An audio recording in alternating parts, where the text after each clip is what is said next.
This is, maybe you've heard this before. My name is John Forster, and this is a YouTube channel where I sit and talk about change, growth, all that stuff. Because we are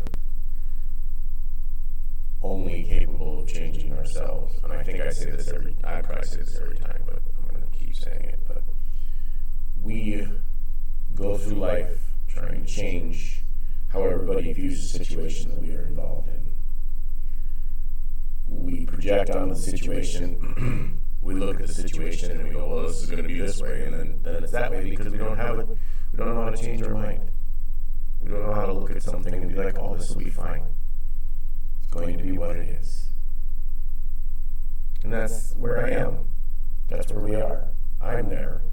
I like to think I'm there. I think sometimes I still think about situations overly because it's kind of hard not to. Like, it's kind of hard not to be like, oh, this situation's going to be like this. And then you go in and it's completely different. Even though you tell people to embrace, are you embracing the chaos or are you trying to make a plan? Embracing the chaos. Well, they don't really embrace the chaos when the moment happens. And that's kind of where my issue is. It's kind of like you want people to participate in your insanity inside of your head. And then they all don't. Some of them don't. Some of them do. Others don't. I don't. You're the only person who doesn't have to participate in the insanity.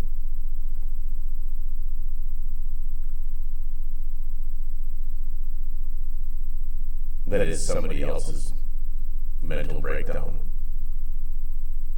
Because I'm sure it happens all the time. I'm sure it happens every day. There's somebody who's acting insane, and you just kind of look at them and say, oh, that's just them.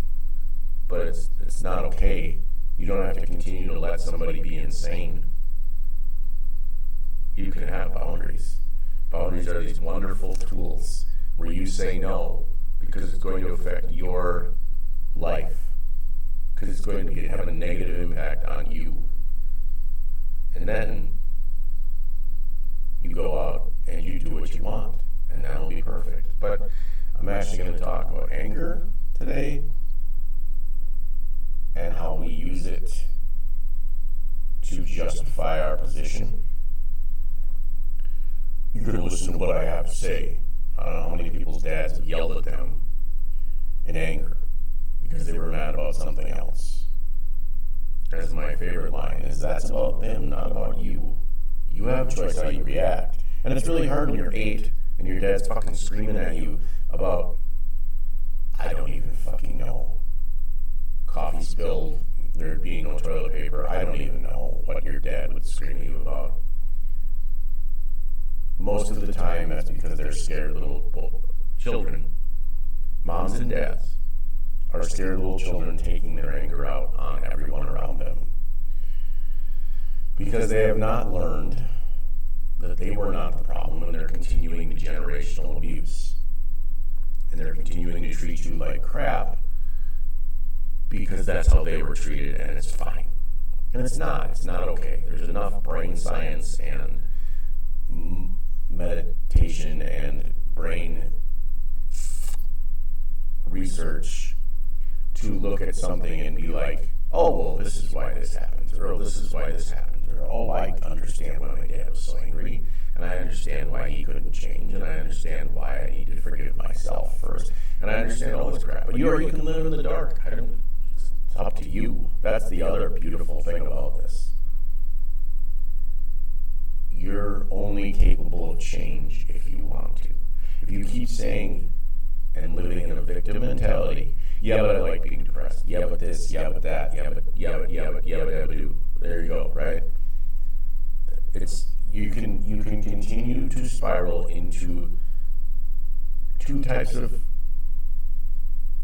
things. You can choose. And I've heard it numerous times. Fear or love, you can choose. It's literally just a choice right now. It's right now. Right today, right this minute. Right in this moment. whatever you're worried about, whatever you're suffering, whatever it is, choose to be happy. Choose to let the anger go. Yeah, it's not okay what the person did to you. It's not okay that the person was mean. It's not okay. But it's also not okay to hold on to it.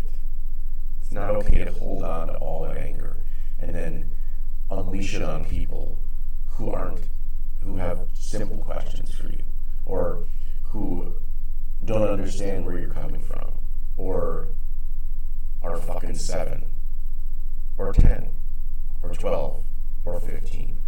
Because here's the deal. Every single one of us only can do what we know.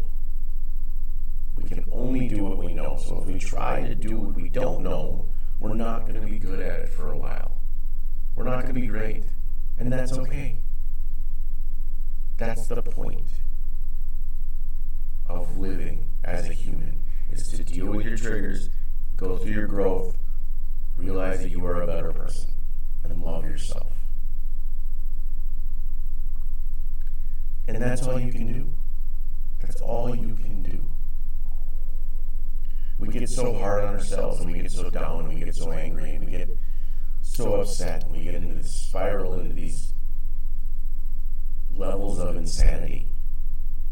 I read a study this headline that said that most college kids have the stress levels of 1950s mental patients. So that's not good. We're living in a constant state of stress and fear and anxiety for what's going to happen next. What if we don't retire? What if we can't retire? What if you can't? What if it doesn't happen? What if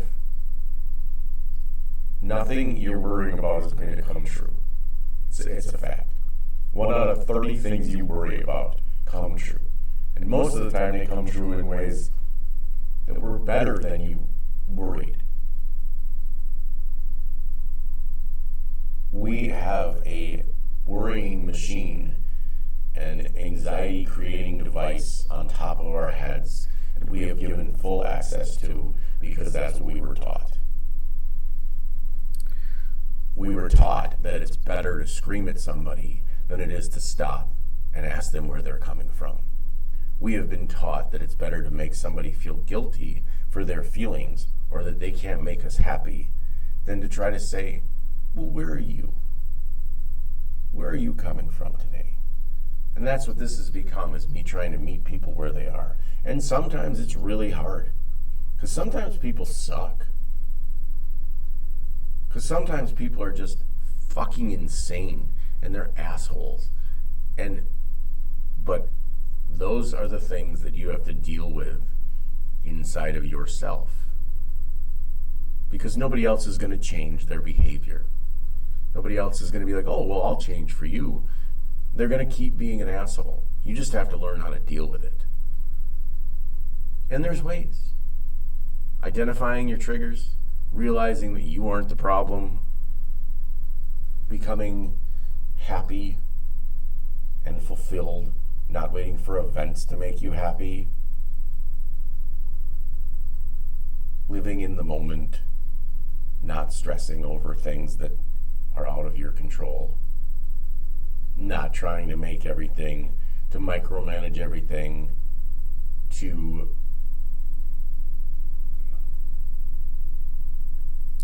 not have a plan and then get upset because your plan didn't work. Because you can't invite 1,000 people to the Green Bay Packers stadium and not tell the Green Bay Packers. It's not possible. They will not be happy. You will not be allowed there, and then you just fucked up 1,000 people's days. That's a lot of people. Like, not really, but that is a lot of people to micromanage.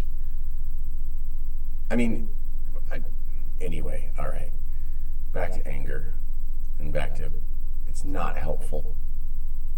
It's not going to make anyone listen to you. It's only going to make your day worse. It's like picking up a hot coal and throwing it at somebody and expecting them to get burned. guess who gets burned? You get burned. Thank you for tuning in. You're amazing. Have a beautiful day. Like, comment, subscribe, all that shit. Have a good rest of your day.